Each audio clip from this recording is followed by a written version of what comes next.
Image, Sportography 18 teams representing 16 clubs gathered in the Solent this weekend to fight it out to be crowned British Keelboat League champion, with hosts Royal Thames YC being crowned kings. Each club attending the final had earned their place through one of the qualifiers held over the last year. With club honor at stake, each team was going to give it their all, and so they took advantage of the offer by the host club, the Royal Thames Yacht Club, to get in a quick training session in their J70s on the Friday morning. They wouldn't have long to get to grips with the boats, but every second in training would count, as races would be won or lost by inches. With training complete, Angus Prentice, captain of racing at RTYC, welcomed the competing clubs to the event before handing over to Principal Race Officer Keith Salmons and Chief Umpire John Napier to explain the plan for the day. Briefing done, and the excited teams headed afloat, eager to see how they would fare against the other clubs. The racing got underway, and the first race went to Hayling Island Sailing Club, continuing their undefeated streak in BKL racing and making a clear statement of intent. Edinburgh University SC took the second place spot, with Royal DYC taking third. HISC continued their winning ways in race 2, with Royal Corinthian YC chasing them home in second. With HISC not in race 3, the clubs were keen to make their mark, and Westho SC sailed to victory, just ahead of Ullswater YC.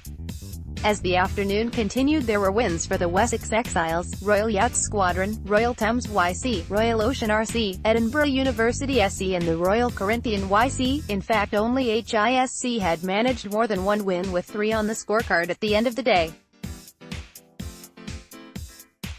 Those 3 wins would place Hayling Island SC at the top of the leaderboard overnight, with an average score 3/4 of a place ahead of both Royal Thames YC and Royal Ocean RC, who were tied with an average score of 3rd place.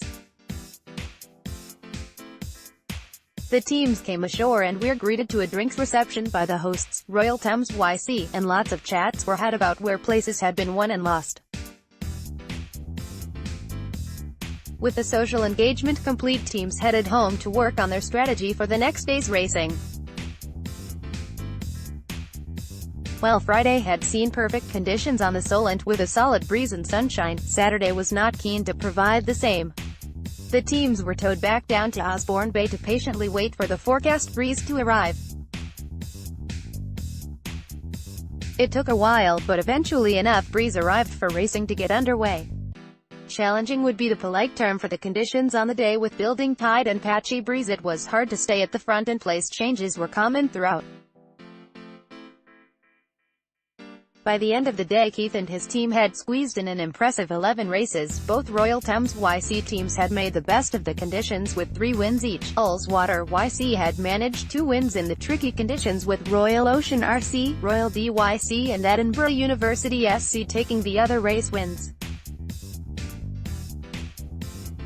The racing ended for the day. Royal Thames YC now held 1st and 3rd place overall, with Hayling Island SC separating the 2 teams. Wessex Exiles had slipped into 4th place, with Royal D and Edinburgh University SC both on a charge towards the top of the leaderboard. A fantastic barbecue was laid on by the Royal Thames for the sailors in the evening, and there was a great buzz among them as they traded hints and tips from the day's racing. As the sailors headed out for the final day of racing, it was tight at the top, and everyone knew that with 15 races on the schedule, it could go anyone's way. Everyone was piling on the pressure, and by halfway through the final day there was no way to predict who the top 3 would be, let alone who would win. In race 32, the pressure was so intense that 5 boats were over the line early, and no one was prepared to return in case it was not them. Overnight leaders Royal Thames YC, too, had finished their racing by race 30, and while they were technically in the lead, Hayling Island SC, Wessex Exiles, Royal Yacht Squadron, Edinburgh University and the other Royal Thames YC team could all still take 1st place. Race 31 saw the British University Sailing Association team take the win ahead of Hayling Island SC, making it now harder for them to take the overall win, but still achievable. Wessex Exiles threw away their chance of victory in race 32, counting an OCS in their scoreline.